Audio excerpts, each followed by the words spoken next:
से कम ही गुप्त राज होते हैं जो हम दूसरों के कानों में पड़ने नहीं देना चाहते।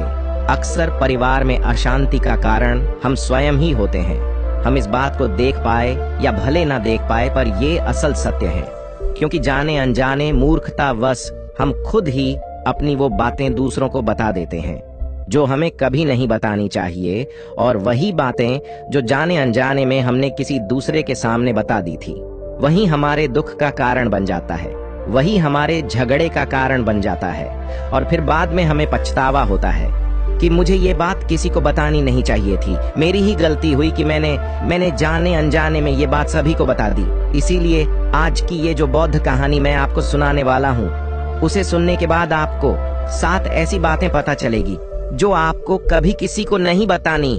ये जो 7 बातें हैं जो आपको किसी को नहीं बतानी, क्यों नहीं बतानी, इसके पीछे का तर्क भी मैं आपको दूंगा। चलिए कहानी शुरू करते हैं। एक समय की बात है, एक नगर में रामू नाम का एक युवक रहता था। वो युवक बहुत गरीब था, कुछ पैसा नहीं था उसके पास। 2 वक्त की दाल रोटी भी बड़ी मुश्किल से उसको नसीब होती थी। किसी काम की तलाश में दिन रात खोज करने पर भी उसे कोई काम नहीं मिल रहा था। फिर एक दिन उसने अपनी पत्नी के सामने अपनी सारी समस्या बता दी। उसने अपनी पत्नी को कहा कि मैं जिस जगह भी काम मांगने के लिए जाता हूँ तो हर कोई मुझे यह कहकर काम नहीं देता कि हमारे यहाँ काम की जरूरत नहीं है। मैं काम की तलाश कर करके थक चुका हूँ। मुझे समझ नहीं आता कि मैं तुम लोगों का पेट कैसे भरूंगा, अपने बच्चों को कैसे पालूंगा, और ये चिंता मुझे दिन रात खाए जा रही है। ये सुनकर उसकी पत्नी ने कुछ सोचकर कहा कि तुम एक आदमी के पास सिर्फ एक बार ही काम मांगने के लिए जाते हो, और जब वो काम नहीं देता तो तुम दोबारा उसके पास जाते तक नहीं हो। अगर तुम्हें उनसे काम लेना है तो तुम्हें हमदर्दी जतानी होगी, तुम्हें उनसे हमदर्दी हासिल करनी होगी, अपनी गरीबी दिखानी होगी, ताकि वो लोग तुम्हारी मजबूरी समझकर तुम्हें काम पर रख लें। इसलिए शर्म मत करो, उन्हें अपनी मजबूरी बताओ, अपनी गरीबी बताओ, और इसी उपाय से तुम काम पा सकते हो। ये बात रामू की मस्तिष्क में बैठ गई, और अगले दिन काम मांगने के लिए वो उसी सेठ के पास जा पहुंचा जहां पर वो पिछले दिन काम मांगने के लिए गया था। लेकिन इस बार उसने हाथ जोड़कर उस सेठ से प्रार्थना की, उससे विनती की कि वो बहुत गरीब है और उसे काम की बहुत आवश्यकता है। वो जो कुछ भी उसे देंगे वो उसमें संतुष्ट हो जाएगा, पर कृपया करके मुझे अपने यहाँ काम पर रख ले। उसकी ये हालत देखकर उस सेठ ने उसे अपने यहाँ काम पर रख लिया। वो रोज वहां पर काम पर जाने लगा। अंदर ही अंदर वो खुश तो था कि उसे काम तो मिला, लेकिन उसे वेतन दूसरे लोगों से कम मिलता था। वही काम जो दूसरे लोग कर रहे थे, उन्हें ज्यादा वेतन मिल रहा था और इसे कम वेतन मिल रहा था। जब इस बारे में उसने अपने सेठ से कहा तो सेठ ने कहा कि देखो भाई, तुम्हें काम की जरूरत थी, मैंने तुम्हें काम दिया, मेरा धन्यवाद करने की बजाय तुम मुझसे शिकायत कर रहे हो। ये कैसी बलवंत साहत है। ये सुनकर रामू वहीं पर चुप हो गया। बात कहीं ना कहीं सत्य थी, सच थी। सेठ ने तो उसे उसकी मजबूरी के हिसाब से ही काम दिया था और इसीलिए वो उसे अपने अनुसार ही वेतन देता था। लेकिन धीरे धीरे उसने ये बात अपने सगे संबंधियों और अपने दोस्तों को भी बताना शुरू कर दी कि उसका सेठ कैसा आदमी है और उसे कितना वेतन देता है। समय बीतता रहा और रामू पूरी लगन के साथ अपना काम करता रहा, लेकिन अब परिस्थितियां बदलने लगी थी। सेठ अब रामू से दूसरे लोगों से ज्यादा काम लेता था और उनसे कम वेतन उसे देता था। ये बात रामू के मन को बहुत खलती थी। वो दूसरों से ज्यादा मेहनत कर रहा है और उनसे कम वेतन पा रहा है। इससे उसके आत्मसम्मान को बहुत गहरी चोट पहुंची। अब धीरे धीरे उसका मन अपने काम से हटने लगा। उसका मन काम में लगता ही नहीं था। जाहिर सी बात है कि ऐसी जगह किसका मन लगेगा जहां आदमी को अपने आत्मसम्मान के साथ समझौता करना पड़े। इसीलिए जल्द ही उसने अपना काम छोड़ दिया और वो घर पर आकर खाली बैठ गया। अब उसके पास घर का खर्चा चलाने के लिए भी पैसे नहीं बचे थे। इसीलिए उसने अपने सगे संबंधियों और अपने दोस्तों से सहायता मांगने शुरू की। लेकिन उसके दोस्त उसके सामने तो उसे दया का पात्र समझते थे, उसे दिलासा देते थे, लेकिन पीछे से उसका मजाक उड़ाते थे।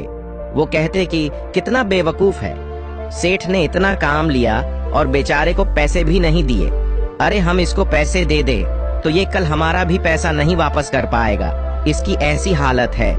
काम तो इसके पास कुछ है नहीं, पैसा कहाँ से लाकर देगा। और इसी वजह से रामू की हालत दिन पे दिन खराब होती जा रही थी।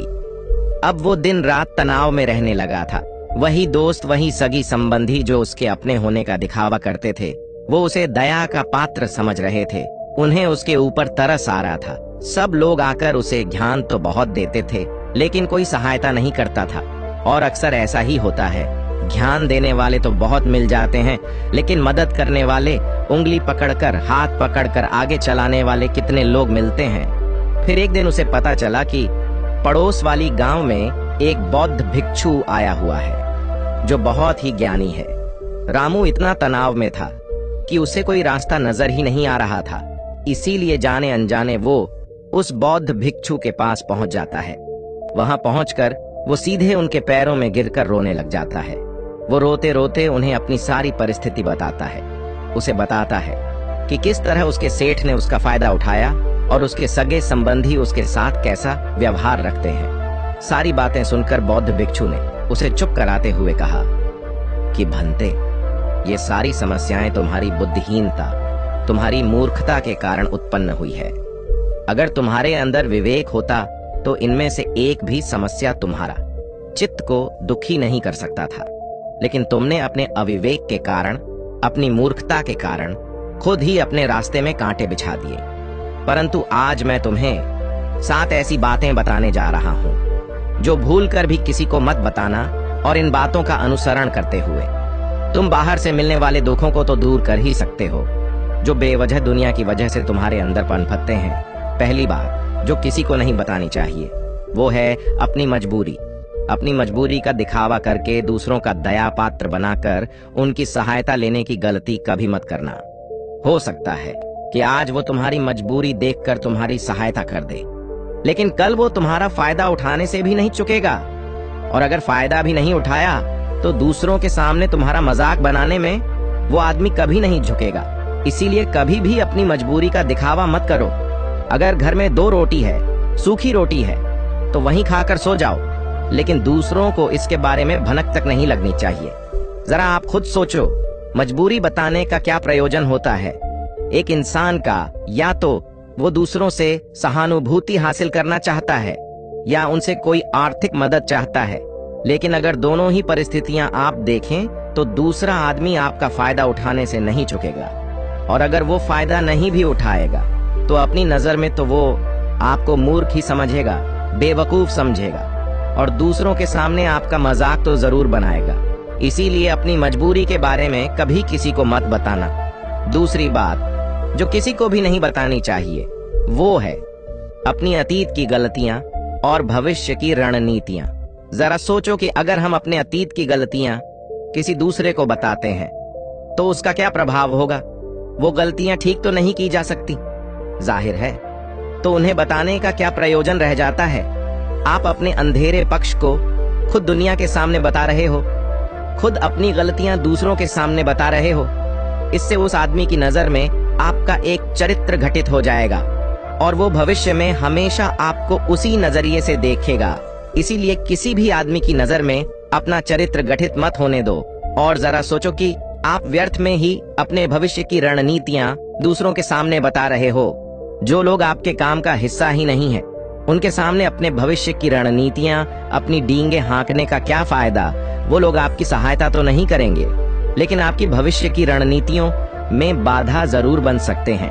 आप खुद अपनी विवेक का इस्तेमाल करिए और सोचिए कि आपके साथ भी ऐसा हुआ है कि आपने अपनी भविष्य की रणनीति किसी को बताई हो और वो कामयाब ही ना हुई हो। जरूर हुआ होगा, जरा गौर से सोचिए। तीसरी बात जो किसी को नहीं बतानी चाहिए वो है अपने घर की बातें। जो भी हमारे घर के अंदर आपस में बातचीत होती है, हमारे माँ बाप के साथ, हमारी पत्नी के साथ, हमारे बच्चों के साथ, वो बातें परिवार तक ही सीमित रहनी चाहिए। अगर आप इन बातों का दूसरों के सामने ढिंढोरा पीटते हो तो दूसरों को आपके घर में घुसने का एक मौका मिल जाता है, और वो इसका फायदा उठाने से कभी नहीं चूकेंगे। वो आपके परिवार के सदस्यों को आपसे दूर लेकर जाने की कोशिश करेंगे। अक्सर ऐसा होता है, हम समाज में देखते हैं कि हम अपने घर के झगड़ों को कम करने के लिए उन झगड़ों को अपने पड़ोसियों और दूसरे सगे संबंधियों को देते हैं, लेकिन इससे आपको सहायता कभी नहीं मिली होगी, बल्कि आपके घर की लड़ाई झगड़े और ज्यादा बढ़ गए होंगे। और वो जाहिर है वो बढ़ेंगे अगर आप अपने माँ बाप की बात दूसरों को बताएंगे तो आपकी माँ बाप को बुरा लगेगा। यही कि हमारा बेटा हमसे बताए बगैर दूसरों को ये बातें बता रहा है, इसीलिए अपने घर की बातें और अपने घर की लड़ाई झगड़े किसी के सामने मत बताना। अगली बात जो मैं आपको बताने जा रहा हूँ, जो किसी को नहीं बताने चाहिए, वो सुनने पर बहुत अजीब लग सकती है, लेकिन उसका सत्य भी मैं आपको एक तर्क के माध्यम से दूंगा। मैं कहता हूं कि अपनी आमदनी किसी को मत बताना। अब अपनी आमदनी ना बताने के पीछे क्या प्रयोजन हो सकता है?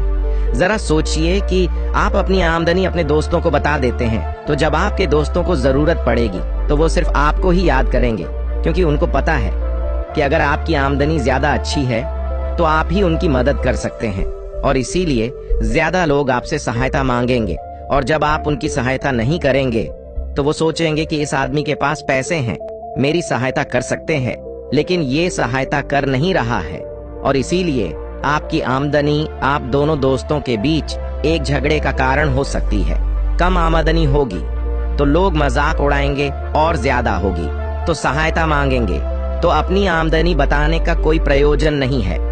अगली बात जो मैं आपको बताने वाला हूँ, उसे अपनी घाट बांध लेना और किसी को ये बात मत बताना। अपनी कमजोरी और अपनी ताकत अक्सर इंसान को पता नहीं होता है कि उसकी कमजोरी या उसकी ताकत क्या है, लेकिन अगर आपको अपनी कमजोरी और अपनी ताकत पता है तो पहली बात तो आप बहुत ही बुद्धिमान आदमी हैं, और दूसरी बात कि आपको ये बातें किसी से साझा नहीं करनी है, क्योंकि अगर आपकी कमजोरियां दूसरों को पता चल गई तो वो आपकी कमजोरियों का फायदा उठाएंगे, और अगर आपकी ताकत पता चल गई तो वही ताकत आपकी कमजोरी बन जाएगी, क्योंकि वो ताकत दूसरे आदमी को पता है और वो ताकत की खाट भी ढूंढ ही लेगा। अपनी कमजोरी और अपनी ताकत अपनी पत्नी या अपने पति को भी नहीं बतानी चाहिए, क्योंकि इसके बाद आपको घर में उनसे हमेशा दब के रहना पड़ेगा। अगली बात जो किसी को नहीं बताने चाहिए वो है अपने मित्र और अपने शत्रु। आप अपने मित्रों के बारे में अगर दूसरे लोगों को बताएंगे तो वो आपके मित्रों के साथ अपनी घनिष्ठता बनाकर आपको धोखा दिलवा सकते हैं, आपके गहरे मित्रों को आपसे दूर करने का प्रयास कर सकते हैं। अक्सर आम आदमी ऐसा नहीं करता, लेकिन आपके दुश्मन ऐसा करने की कोशिश कर सकते हैं। और दूसरी तरफ आपके शत्रु का भी किसी को नहीं पता लगना चाहिए, क्योंकि आज जो आपका मित्र है अगर कल वो आपका दुश्मन हो गया तो वो आपके दुश्मन के साथ ही मिलकर आपको परास्त कर सकता है, आपको धोखा दे सकता है। इसीलिए अपने सबसे अच्छे दोस्तों को भी अपने दुश्मन के बारे में कभी मत बताना। अगली और आखिरी बात कहना चाहता हूँ कि जब तुम दान करते हो तो दान के बारे में भी किसी को मत बताना, नहीं तो दान करना व्यर्थ हो जाता है, बेकार हो जाता है। जब आप अपने दान का ढिंढोरा पीटते हो तो आप ये बता रहे हो कि मैं कितना बड़ा दानी पुरुष हूँ, और ये आपके अंदर एक अहंकार निर्मित करेगा।